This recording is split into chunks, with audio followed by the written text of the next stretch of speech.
Hello, my name is Sean Greenheld, and this is the second episode of the series Approaches to Teaching Piano Beginners.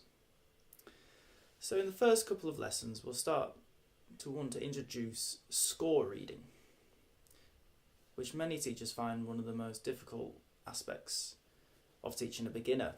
It's far easier to inherit a student who can already read music, and then you can work on things behind the score. But how do you actually teach them how to understand the score? And for many teachers, it's been a long time since we learned how to do it, so it can be difficult. So for me, I really like to ground the basic terminology for my student. So we start with the grand stave. Got the 5 lines at the top, 5 lines at the bottom, and I have a massive card version of this to make everything clear so they can easily see how many lines there are. So I teach them that it's called the grand stave, and it consists of 5 upper lines and 5 lower lines. Then the next step is to teach them that it's called the upper stave and the lower stave.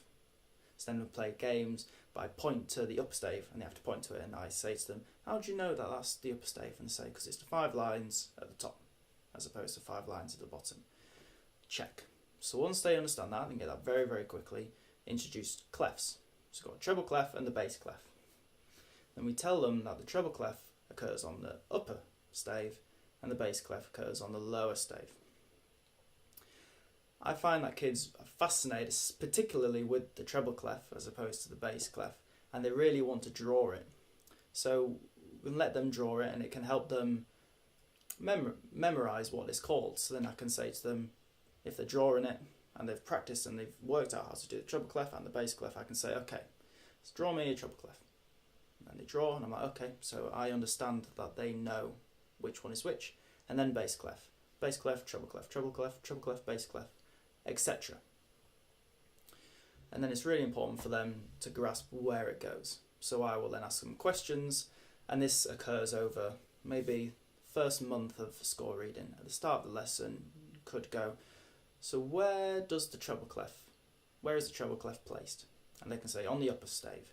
And I'll say, where is the upper stave? And they can point, it's the 5 top lines, not the 5 bottom lines. And I'll say, okay, so what do you call it when you have 5 top lines and 5 bottom lines together? Grand stave. So that's the first thing, to understand the basic terminology of what is on the score. The next thing to do straight away, in my opinion, is understand the geography of the score in relation to the piano.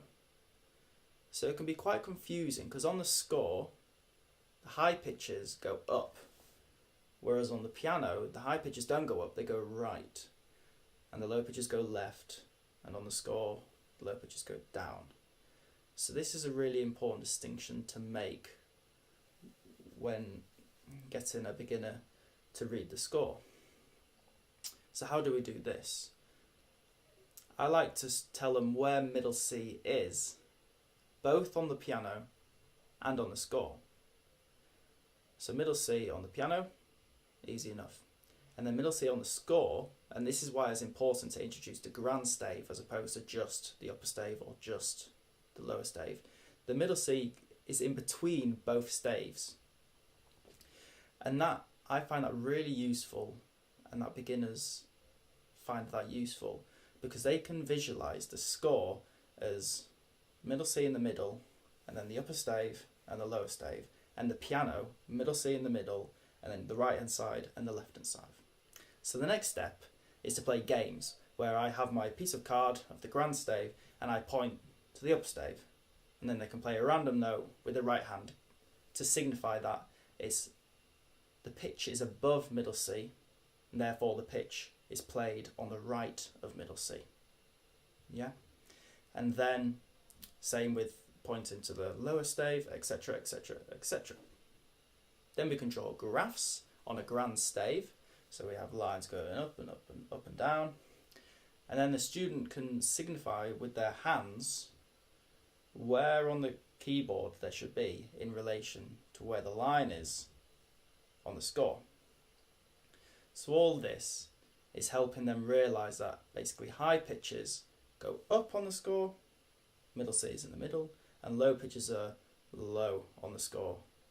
And how this is related to the piano playing, with low pitches on the left and high pitches on the right.